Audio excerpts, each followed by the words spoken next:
Bonjour à tous et bienvenue dans ce module au cours duquel nous allons présenter les arbres de décision. Nous verrons tout d'abord en quoi les arbres de décision sont des outils intéressants pour extraire de l'information d'un jeu de données étiqueté.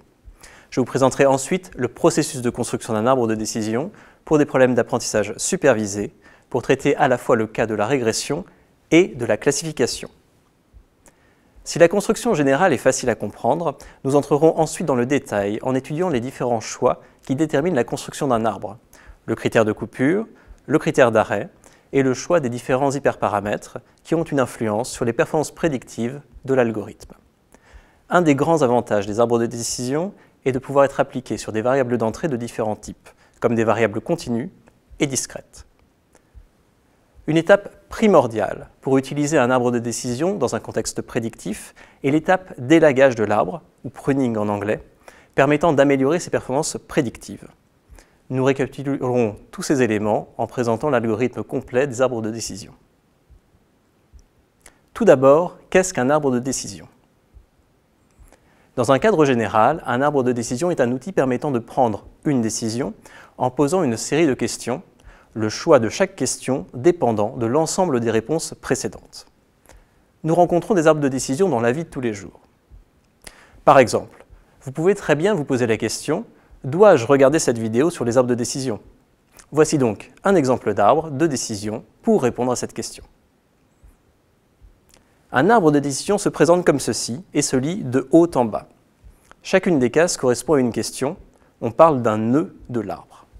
Chaque branche, partant d'une case ou d'un nœud donné, correspond à une réponse possible à cette question.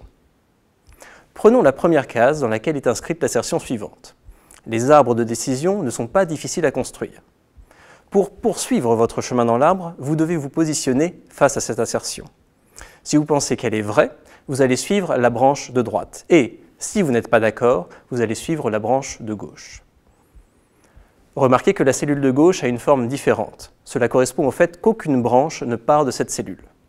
Lorsque nous arrivons dans une telle case, le parcours au sein de l'arbre se termine. Ce type de nœud particulier de l'arbre se nomme une feuille de l'arbre. Les feuilles des arbres ne sont rien d'autre que les nœuds terminaux de l'arbre, c'est-à-dire les nœuds pour lesquels aucune question n'est posée. Lorsque nous arrivons dans une telle case, nous obtenons une décision. Ici, cette décision, en réponse à la question initiale « Devez-vous regarder cette vidéo sur les arbres ?» est positive. En effet, après avoir vu cette vidéo, vous devriez savoir qu'un arbre de décision n'est pas difficile à construire. Si vous êtes arrivé dans cette feuille, c'est que vous pensez le contraire et que, par conséquent, regarder une nouvelle fois ces vidéos vous sera utile. Reprenons notre parcours et supposons que vous maîtrisiez assez les arbres pour penser qu'ils sont faciles à construire. Vous arrivez ainsi dans la cellule de droite, vous mettant face à une nouvelle affirmation. Les forêts aléatoires sont des forêts classiques qui apparaissent et disparaissent spontanément. Si vous pensez que cette affirmation est vraie, vous allez choisir la branche de droite, qui vous encourage à prendre la décision de regarder ces vidéos. En effet, l'apparition et la disparition spontanées ne sont pas des caractéristiques des forêts aléatoires.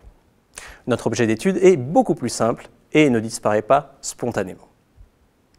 Inversement, si vous êtes en désaccord avec cette affirmation, vous parcourez la branche gauche. L'arbre de décision vous pose alors une question finale. Avez-vous répondu aléatoirement aux questions précédentes?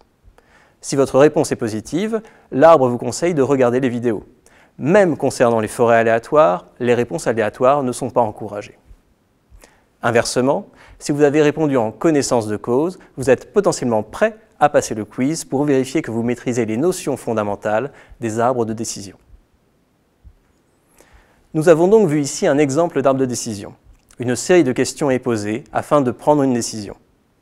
Cet arbre de décision a été construit à la main en utilisant ma propre expertise. Je me suis basé sur mes connaissances pour construire un tel arbre. Cela n'a pas été très compliqué car l'arbre que vous voyez ici est peu profond. Il contient au maximum une séquence de 3 questions. On dit que l'arbre est de profondeur 3. Construire un arbre plus complexe, c'est-à-dire plus profond, avec plus de questions, afin notamment de modéliser des phénomènes plus complexes, s'avère délicat. En particulier, il est souvent difficile de déduire un arbre de décision complexe d'une discussion avec un expert. L'expert n'a pas forcément formalisé tout son processus de décision. Il y a alors un intérêt à construire des arbres de décision à partir de données et non à partir de connaissances.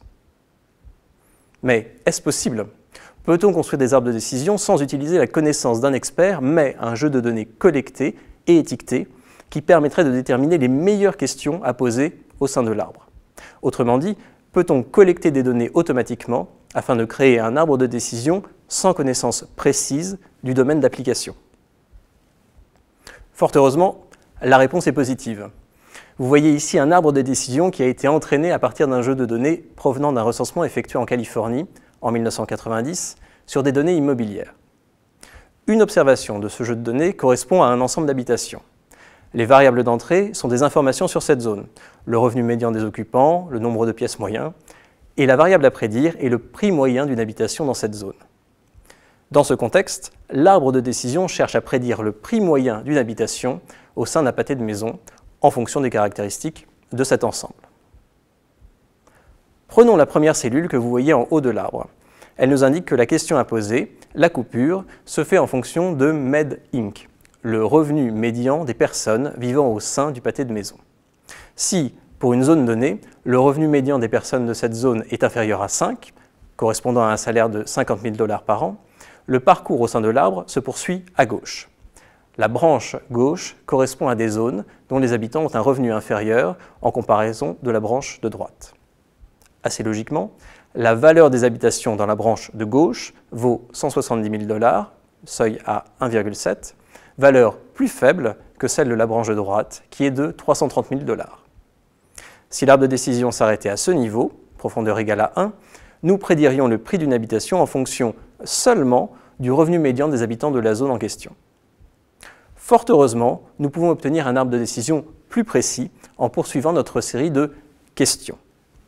Notez qu'ici, une question porte sur une variable d'entrée et est de la forme « Est-ce que cette variable d'entrée est inférieure ou supérieure à telle quantité ?» Au premier niveau de l'arbre, la variable est le revenu médian et le seuil est de 5. Dans le niveau suivant de l'arbre, la branche de gauche est également basée sur le revenu médian.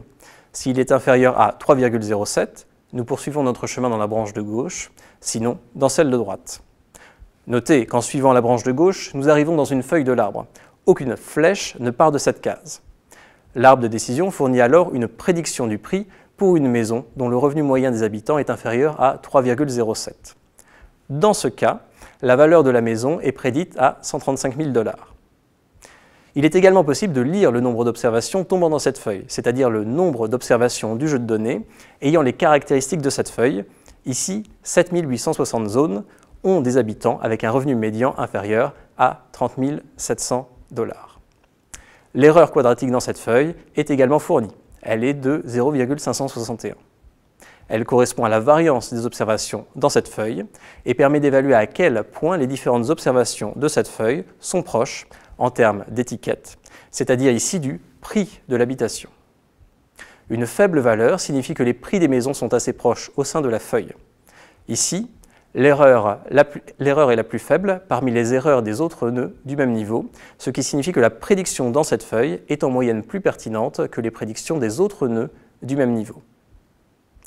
Notez que d'autres nœuds de l'arbre coupent selon d'autres variables, comme le taux d'occupation moyen pour les deux feuilles du troisième niveau par exemple. Cet arbre de décision aurait pu être construit à partir des connaissances des experts, par exemple celles des agents immobiliers d'époque.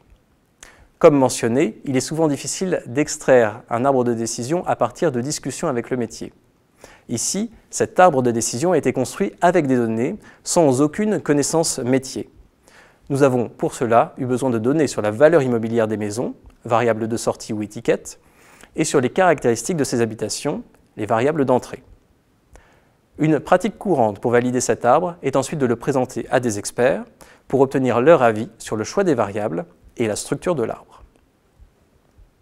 Dans ce module sur les arbres de décision, nous allons donc voir comment ces arbres sont construits.